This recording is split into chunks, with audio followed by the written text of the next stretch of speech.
Hey юу эцэг үзэгчтэй News Suck in the House энэ удаагийн бичлэгээр уулзж байгаадаа маш их баяртай. За тэгэхээр өнгөрсөн 7 хоногт Монголын хипхопод зайлшгүй ярих ёстой сэдвүүд хэд гарлаа. Олон юм яриад яхав шууд эхний сэдвтэ орцгоё. Өнгөрсөн 7 хоногийн Монголын хипхопын зах зээлийн эхний сэдв бол хар маф харгас үжирхийллийн хомбо хэмээх рэпер толбогдож байгаа. За хомбо хэмээх рэпер бол underground стилээр уран бүтээлээ төрөвдөг. Тэгээд 168 тоос хэд хэдэн дуу хийснийг бол та бүхэн мэдж байгаа шүү дээ зарим нь. За түүний хувьд өнгөрсөн 7 хоногт өөрийнхөө Instagram хаяг дээр иймэрхүү лайв хийсэн байна. Тэгээд лайв дээр сохтуу 30 хүнтэй лайв хийсэн байна. За энэ лайв дээр Fruity Bachka тандаж хэдүүгээ хийсэн байна. За яг юу гэлж вэ? Хэдүүлээ үзсгэе.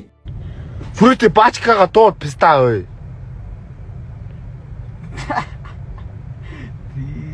Наа тэний писта чи миний өмнө юу ч хэлж чаддгүй нохон баас өсөн штэ яг үндэ.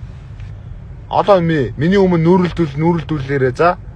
Нүүрэлдүүлээ тэгээ та нар бичлэг хийгээвэл хийвэрээ за. Окей. На Fruity Bachka ч юу ч хэлж чаддгүй нохон гүлэг байсан шүү заяа. Ингээд хэлчээрээ заяа. Би хомбо ингээд хэлжээлээ гэд хэлчээрээ за. Окей? Би хэлсэн үгэндээ үнч байна. Би бол яагаад гэвэл сайн болохоор. Заяа. Яасан бэ Fruity Bachka? Битэг хийлгмээр байна уу, brother?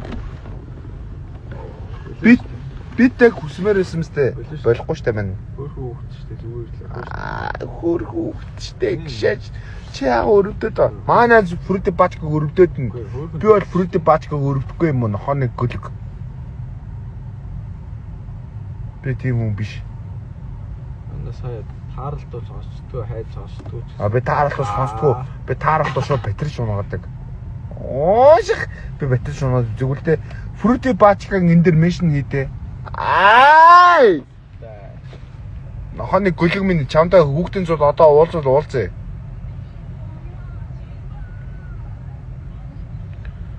Продюсер гээшаагаад ой. Чи анхалтгаа пиздам нөө.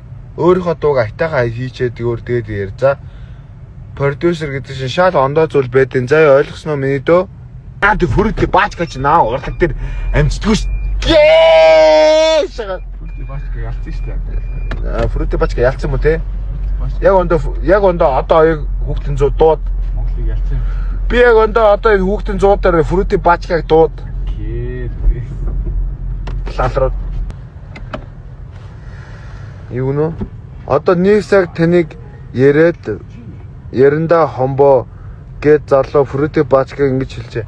Та Fruity Bachka Нив сахта ч амт бөхсдөө шүү пиздануудаа ой. Зүгээр байгаарай. Би аим сохтой болохоор ингэ шахаад байна. Засаарай. Та тэр Fruity Bachka-г нив сахта ч амт бөхсдөө шүү. Ойлгосноо? Нив сах мак гэж шахаад. За хомбог харахад бол ерөнхийдөө 2.5 согтолтой харагдаж байна. Fruity Bachka болоо хомбогийн энэ үйлдэлтэй ямар нэгэн хариу стори бол ерөөсөө хийгээгүй. Энэ хоёр залуугийн хооронд өмнө нь ямар нэгэн асуудал үүссэн юм шиг байгаа. Ямар ч асуудал үүсээгүй, юу ч үүсээгүй байсан бол хомбо ерөнхийдөө бол ингэж хэлэхгүй байх гэж миний бодлоор бол бодож ин гэхдээ мэдэхгүй. За надад хандаж хэлсэн үг дээр бол би ганцхан хариулт өгье. Why are you gay?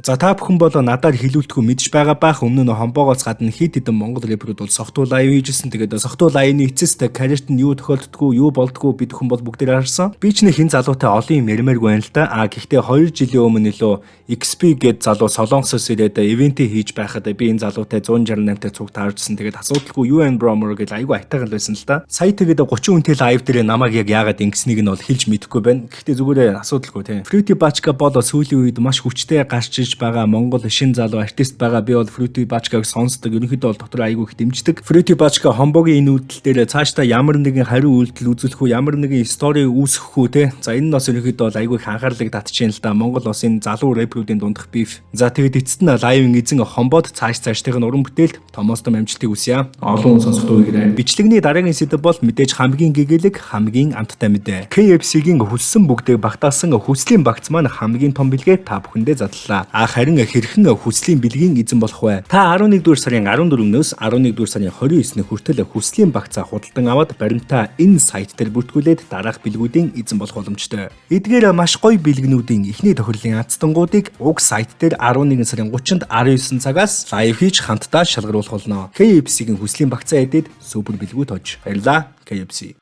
За бичлэгний маань дараагийн сэдв бол рэпер Big J ахтай холбогдож байгаа. За хэрвээ та бүхэн өнгөрсөн 7 хоногийн базааг маань үзсэн бол рэпер Shaggy болон Big J хоёрын хооронд яг юу болоод байгаа талаар ерөнхийдөө бол ярьсан шүү дээ. Харин уг бичлэгийн дараа Shaggy ах өөрийнхөө Facebook хуудсан дээр би ерөөсө хандлт мандал ингэж хөөж яваагүй те. 10 жилийн дараа гинт ингэж хандлт хөөнө гэж юу байхав дээ те. За нэг иймэрхүү зүйлийг бол бичсэн байсан. Скриншот нь бол ерөнхийдөө алга болчих. За нэг иймэрхүү зүйл болсон бол Twitter дээр ахин Big J ахтай холбоотой нэг мэдээлэл бол цацагдсан байна. Над руу бас 2 3 хүмүүс явууллаа. Од баяр гэж хүн 2022 оны 11 сарын 26-нд иймэрхүү зүйлийг биччихсэн юм байна. Засгийн газрын үйл ажиллагаа үнэхээр болохгүй байхтал ажиллаа хий тэгхүүгээд жагсаал хийн. Засгийн газрыг овоо шүүмжлэх гээд комеди үзэх гээд очихоор хаалтын гэрээ хийчихсэн напин гээд сууж байна. Рэпрүүд нь УТ-гийн шүүмжлэлт дундаа ЕС засгийн газрыг хэтрүүлж долооно. Улсаараа хямчид. За нэг иймэрхүү нийтлийг энэ хүн бичиж байсан юм байна. Харин сая 8 сарын 7-нд одоор Эрдэнэ гэж хүн өөрийнхөө Facebook хаягн дээр хямчтаас хяман заавал ханхалдаг юм шүү. 2022 онд данхад сүнсээ худалдаж хям болжээ гэдгийг нь хэлэхэд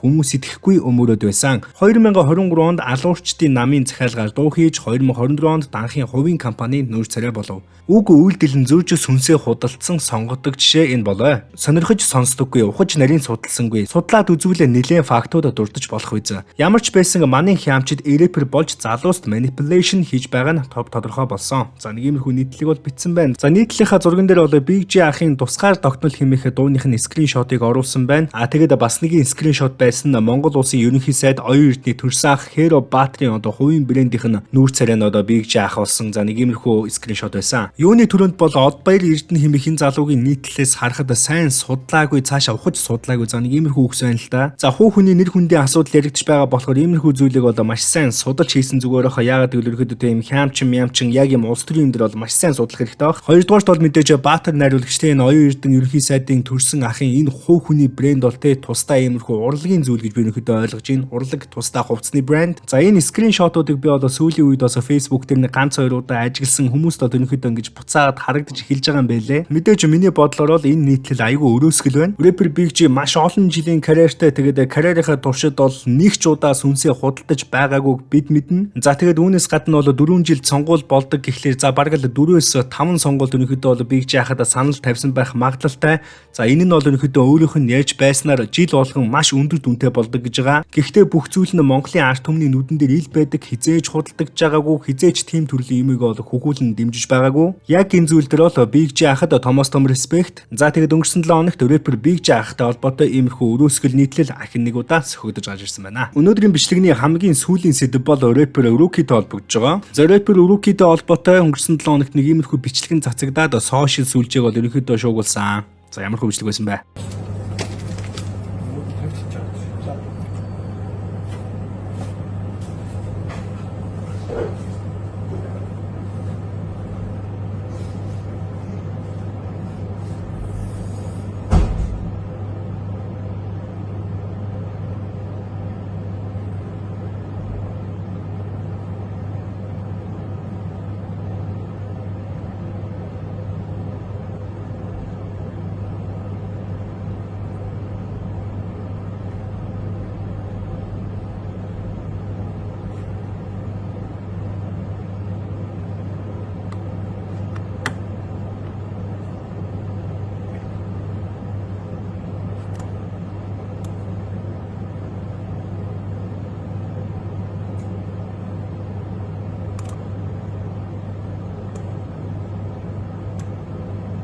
Бичлэгний он сар болоод хүмүүсийн өмссөн хувцсыг харах юм бол ерөнхийдөө нэлээд нэмгэн те 2024 оны 6 сар буюу одоо 100 болсон байсан. Рэпер Rookie-гийн уг бичлэг 1-2 өдрийн турш Facebook дээр явж маш олон хүний анхаарлыг татсан. Тэгээд маш олон хүний шүүмжлэлийг аваад байсан. Энэ үед рэпер Rookie бол ерөнхийдөө өөрийнхөө зүгээс тайлбар хийсэн байгаа Instagram дээр. За тэгээд юу гэжсэн бэ? Сайн байцгаана уу? Үзэж байгаа хүмүүстээ энэ өдрийн мэндийг хүргэе. Би Rookie. За надад хэлэх хэдэн тайлбар байна. За тайлбар хэлэхээс өмнө бос үеийн явдал маш их харамсаж байна. Тэгээд та бүхнээс уучлалт хүсэж байна. Миний буруу. За нэгдүгээрт за би шивд үнгүй арих нэгсэн үеийн явдал ерөөсө болоогүй. Хоёрдугаарт архих гэж юусоо ороогүй. Орой гэртээ орохоос өмнө амттай авах гэж орсон. Тэгээд бичлэгэн дээр баг харагдаж байгаа юу авч байгаа. За дараагийнх нь бол уг үйл явдал болоод араас нь битүү шууд ивзүүг болон эвлэрсэн, уучлалтгүйсэн. Тэгээд түүний араас цагдаагийн байгууллагт хууль ёсны дагуу зөвхөн арга хэмжээгээ авахулсан. За тэгээд үүний дараа тус бичлэг нь цагдаагийн байгууллагт болон СВ удирдлагт хадгалагдж байсан хөөгний нууц болон өнөөдрийн байдлаар цацагдсан байна. За дараагийнх нь бол уг явдал 6 сарын өмнө болсон үйл явдал. Тэгээ яагаад өнөөдөр ингэж худал тайлбартаагаар та бүхэн ингэж хүргэж цацаж олон мэдээний сайтаар ингэж хүргэж байгаа юм болоо. Үүнийг олж мэдэх бас боломжгүй байгаа. Тэгээд хинцснийг мэдэх бас боломжгүй байгаа. За эцэст нь өөрийнхөө буруу үйлдэлд харамсч уучлалт гуйж байна. Тэгээд та бүхэндээ амралтын өдрийн мэнд эрх шин 7 хоногийг үр бүтээлтэй сайхан өнгөрүүлээрэй.